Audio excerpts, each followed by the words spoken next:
বাবা এই একটু রকিকে ডাকো তো। রকি, আব্বা ডাকছে।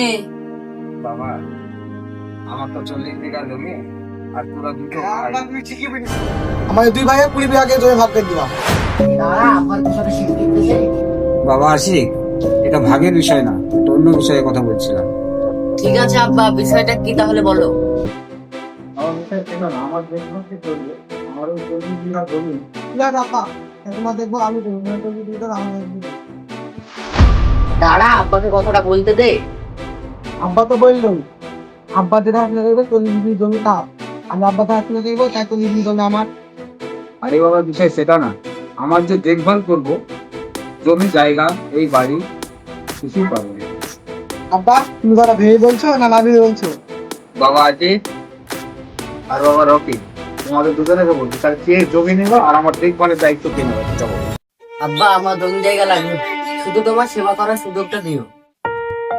বাবা রকি, তাহলে তুমি জমি নেবে না আমার দেখভালের দায়িত্ব নেবে? আব্বা অর্থ ছাড়া কি দুনিয়া চলে?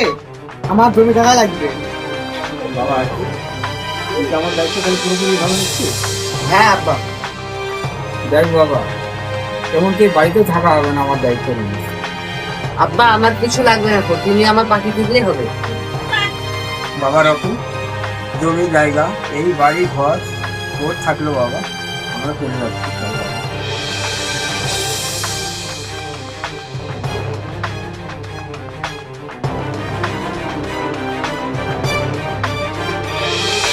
এই পৃথিবীতে এমনও পাগল আছে, আব্বা দেখাশোনার জন্য বাড়ি ঘর জমি জায়গা ছেড়ে সব করে যায়।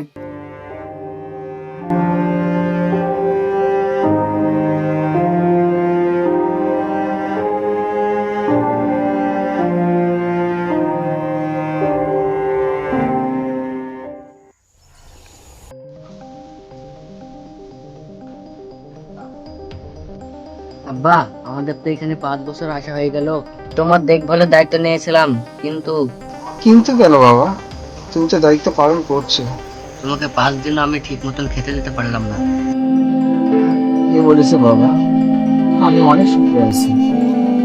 তোর মতন যদি এই পৃথিবীতে সবার সন্তান থাকতো, তাহলে আর কারো অভিযোগ থাকতো না। বাবা আমাকে তুই একটু।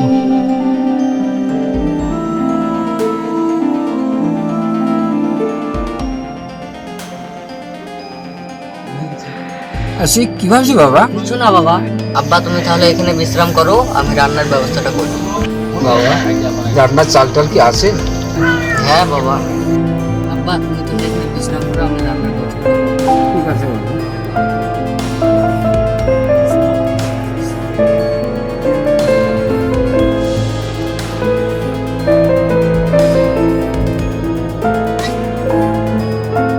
এই ক্ষুধা, আজকেও ঘরে চাল নেই।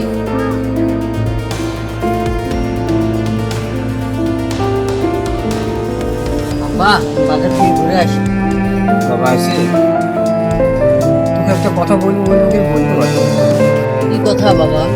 বাবা আশিক, একটু মোটা মাছ খাওয়ার ইচ্ছে জেগেছে। এই কথা বাবা, ঠিক আছে আমি আনছি। বাবা, মোটা মাছের পয়সা আছে তো তোর কাছে? হ্যাঁ বাবা। ওই বাবা, পয়সাটা দেখি আমাকে দেখাও। বাবা আশিক, তুই আমাকে মিথ্যে কথা বললি, তোর কাছে পয়সা নেই, আমি জানতাম।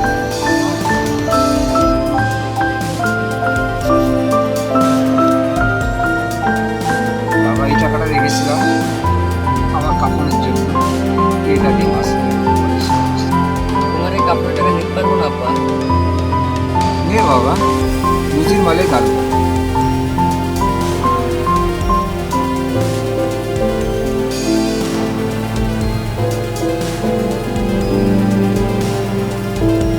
আব্বার এই কাপড় টাকা না দিলে হয়তো আব্বাকে আর মাছ খেতে পারতাম না।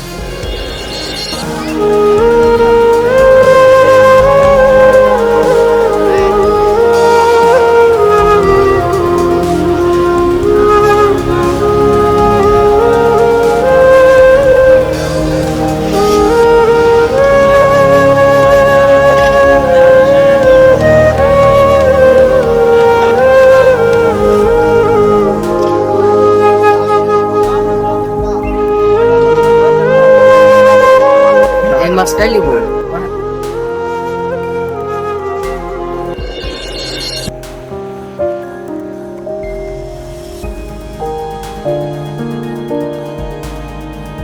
আব্বা, মাছের পেট থেকে এই পাথরটা পেলাম। বাবা এই পাথরটা মনে হচ্ছে অনেক দামি বাবা, তুমি কোনো একটা বড় দোকানে দেখিয়ে নিয়ে এসো। ঠিক আছে বাবা। হে খোদা, এই পাথরের দানে সত্যিই দামি হয়। হে খোদা, আমার সন্তান খেদমতের কোনো ত্রুটি রাখেনি, তার মনের আশা তুমি পূরণ করবে বাবা। তুমি তো রহমান, তুমি রহমানের রহিম। হে খোদা।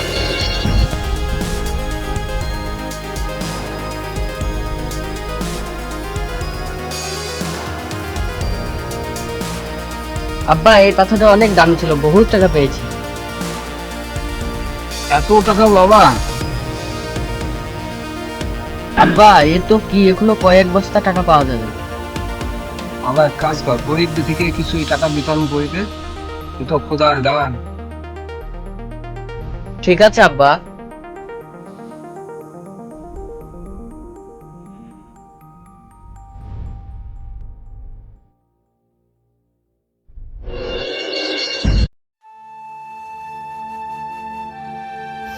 বাবা, টাকা গলা গরিব দুঃখীকে দিলেছিস? হ্যাঁ আব্বা, তোমার কথা মতো সব গরিব দুঃখীকে বিলিয়ে দিয়েছি টাকাগুলো। বাবা রকি, আব্বা ঠিকই আমার চিনি ফেলিছে। আয় বাবা রকি আয়।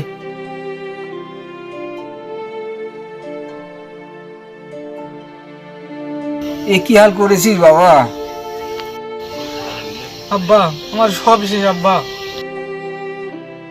জমি জায়গা বাড়ি ঘর কিচ্ছু নাই আব্বা আমার। ভাই তুই ঠিক হয়েছিস যে আব্বা সেবা যত্ন দায়িত্ব নিয়ে। এইসব আব্বার দোয়ারে আজকে আমি এত টাকার মালিক। তোরা এই গরিব মানুষদের সাহায্য করছি, আর আমি সেই সাহায্য নেওয়ার জন্য এসেছি। ভাই, আব্বা তোমরা দুজনে আমাকে ক্ষমা করে দিও। আয় বাবা আমার বুকে আয় বাবা, আয় বাবা বুকে আয়।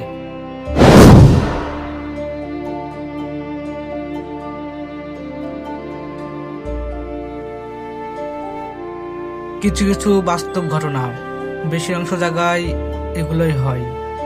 দয়া করে আপনারা এগুলো করবেন না।